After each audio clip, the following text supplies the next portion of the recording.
Nos habla de economía, ahora estamos junto a Claudio Lozano, que es economista muy reconocido y un querido amigo, Mara Ruiz Malbec, que es economista también, y Matías Carligati, que es economista. Carugati, sí. Carugati, perdón. Yo lo que pasa es que no tengo anteojos, así no veo. No hay problema. No, la pregunta es, hay una preocupación enorme porque están fugando dólares. ¿Cuánto se fugó en el mes de agosto? Como 10.000 millones de dólares. Sí, más o menos. Hay que distinguir también que hay una parte que son depósitos en dólares que la gente retiró Bueno, del por sistema miedo. bancario, son 8.800 millones de dólares hasta la semana pasada.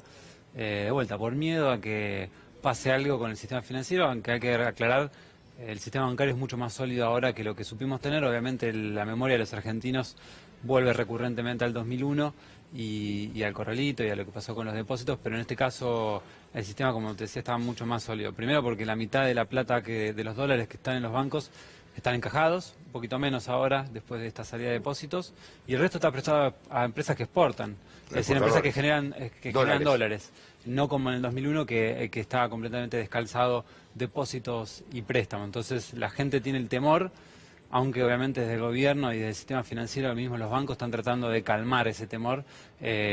Hasta la semana pasada te decía 8.800 millones de dólares. Los últimos datos que se dieron a conocer ya hablan de una salida de depósitos menor a 500 millones de dólares, que es mucho, pero es menor a los 1.000 que supimos ver también hace pocos días nomás. A lo que sí, Claudio, apelo a tu experiencia, ¿no? Este tipo de políticas económicas siempre termina igual. Hambreando a la población, con fuga de plata, algunos se hacen ricos. Esta es la tercera experiencia de la Argentina de un régimen de política que permitió endeudamiento, acumulación financiera y fuga de capitales.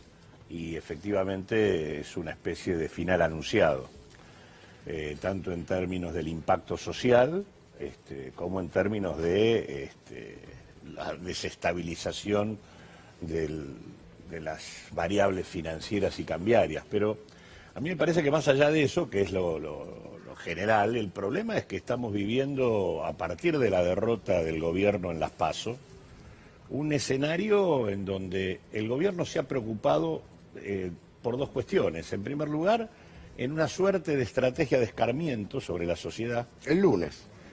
Permitiendo un salto cambiario que podría haber evitado.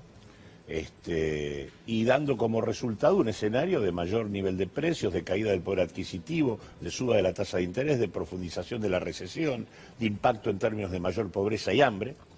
Por lo tanto, un escenario de sufrimiento social en lugar de tratar de contener la situación. Y en segundo lugar, una estrategia de tratar de involucrar, condicionar, responsabilizar al candidato votado o al eventual futuro gobierno de la situación.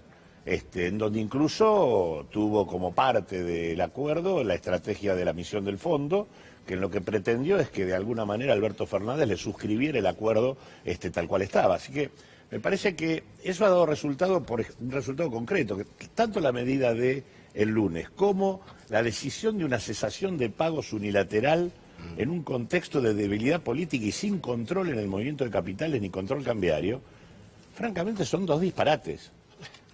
Y los controles llegaron al final, que deberían haber estado al comienzo, y esos controles, además, hoy, que se supone que uno establece ese control para poder retener las divisas de un saldo comercial que tenés, para poder utilizarlo para afrontar vencimientos y demás, y resulta que dejan abierta una ventanilla de 10.000 dólares por mes por persona, que si vos ves cuál es la cantidad de personas que pueden comprar, a un promedio de 1.000 dólares por mes, en realidad te estás consumiendo todo el saldo. Es decir, han dejado una ventana abierta que en realidad termina dilapidando las reservas.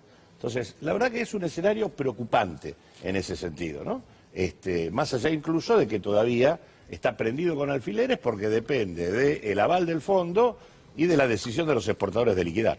Ahora, Mara, cuando uno empieza a ver el industricidio, ¿no? Porque todo hay que recomponerlo después. No es fácil que una pyme se levante, una pyme cerrada. No es fácil recuperar la capacidad ociosa de una empresa. No, creo que no. Y además, el industricidio, digamos, es una marca no de la crisis de este gobierno de 2018, sino desde el inicio de este gobierno.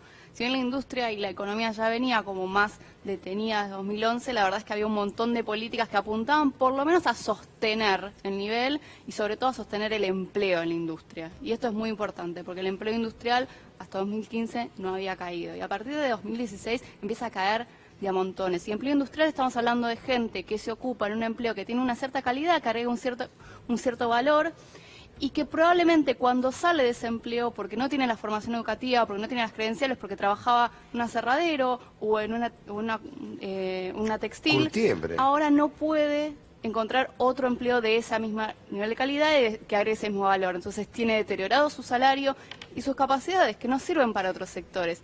Eso fue muy abrupto, muy fuerte, explica los niveles de pobreza que tenemos hoy, explica los niveles de desocupación y de informalidad. Digo, esa gente se termina insertando en empleos de menor calidad informales y son capacidades que después cuesta mucho recuperar. Y lo que decías vos, una fábrica que cierra es muy difícil de volver a abrir. Pues tirar abajo una casa es facilísimo, te lleva días. Ahora, construirla es un año. 10.000 empresas cerraron en el 2018. 10.000. 10.000. 60.000 kioscos.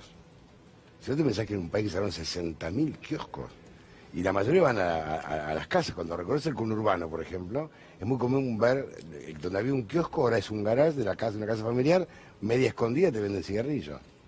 Fue una manera de sobrevivir, es una locura. Es que aumentó muchísimo el empleo de subsistencia. De hecho, los datos de 2018 mostraban que había crecido mucho el empleo en casas particulares, digo, las trabajadoras del servicio doméstico, que tienen encima menos derechos, la mayoría de las veces, casi el 80, un poquito menos por ciento, no está registrada, es decir, no tiene aportes, obviamente porque es muy difícil de fiscalizar, con lo cual, digo, la verdad que la poca generación de empleo que hubo fue empleo de subsistencia, no el emprendedor exitoso del garage, sino el que sale a hacer una changa porque tiene que llevar algún ingreso al hogar.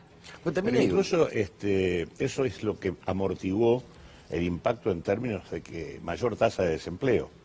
En realidad, cuando uno ve las estadísticas que proporciona el INDEC, además del desempleo abierto, que la última medición estuvo en el 10,1, uno tiene un rubro que se llama ocupados que siguen demandando empleo. Claro. Que en realidad que son aquellos que en la práctica changuean, tienen una ocupación muy débil, con ingresos absolutamente insuficientes, y en realidad eso te involucra prácticamente al 17% de la población. O sea que cuando vos haces la suma entre desocupación encubierta, que son esos sectores, más la desocupación abierta, estás hablando casi del 28% de la población. Son 5.400.000 personas que buscan permanentemente empleo en la Argentina. Ese es el verdadero drama de la situación laboral actual en materia ocupacional. Ahora, me da una curiosidad, les pregunto a los tres, que el gobierno, digamos, siempre se nutrió, este actual gobierno, de la clase media, y es la clase más castigada. Nosotros terminamos un estudio comparando 2015 con 2019, donde la caída de personas desde los sectores medios a situaciones de vulnerabilidad, pobreza o indigencia involucra a 2,5 millones de personas. Es muchísimo. 1.900.000 personas que eran parte de la clase media hoy son pobres.